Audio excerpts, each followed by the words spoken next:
verkefnið bara byrjaði þannig að það var svona hugarflugsfundum og þar fórum við að ræða þennan svona mjög sérstaka markhóp sem ungt fólk sem ekki í námi, ekki í skóla og ekki neitt í þjálfun sem kallað NEETs á ensku. Og okkur langaði að gera eitthvað fyrir þennan hóp og fórum að stað með þetta að gera verkefni sem myndi styðja við bæði þá mjúka færni og svona efla fólk persónulega en einnig þá stafræna færni því við töldum að það var líka eitthvað sem myndi höfða kannski til einmitt þessa hóps.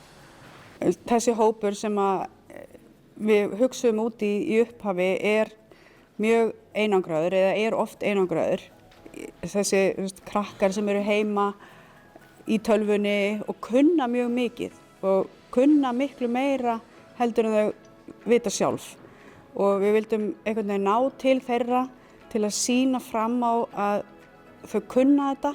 Þau vantar bara sjálfstraustið og efla þau pínu til að stíga skrefið og koma og gera eitthvað. Verkefnið byggðist þannig upp, kennsluefnið í verkefninu byggðist þannig upp að við byrjuðum á því að reyna að auka sjálfstraust og frumkvæði og svona efla þessa þekkingu sem þú hefur nú þegar og hvernig þú getur nýtt hana til að miðla áfram til annarra.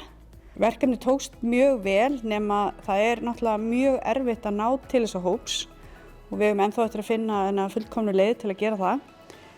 Við pröfukeyrðum með 2 hópum en það voru sárafáir í markhópnum sem tóku þátt en við notuðum samt, fengum ungt fólk, bæði náttúrulega af erlendum uppruna og Íslendinga og það mátu allir verkefnið þannig og það sem við prófuðum eins og þetta væri frábært tól til þess að einmitt fyrir þennan markhóp.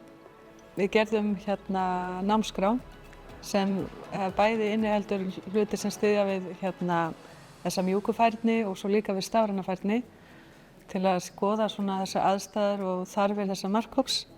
Þá nýttum við okkur hæfniramma Evrópusambandsins, LiveComp og Entrecom.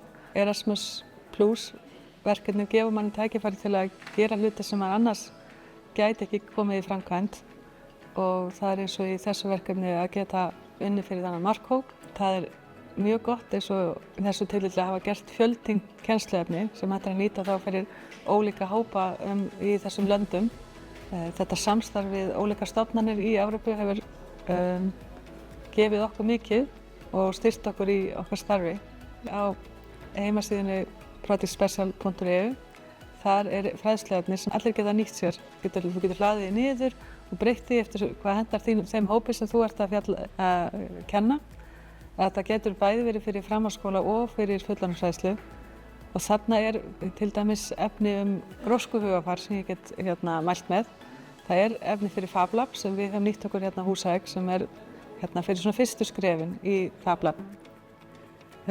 Með svona alþjóðlegu samstarfi þá bara þú eykur víðsýni og opnar bara hugan fyrir nýjum hugmyndum og við erum sannarlega búin að gera það. Við erum alltaf að búa til eitthvað nýtt og reyna að efla okkur áfram.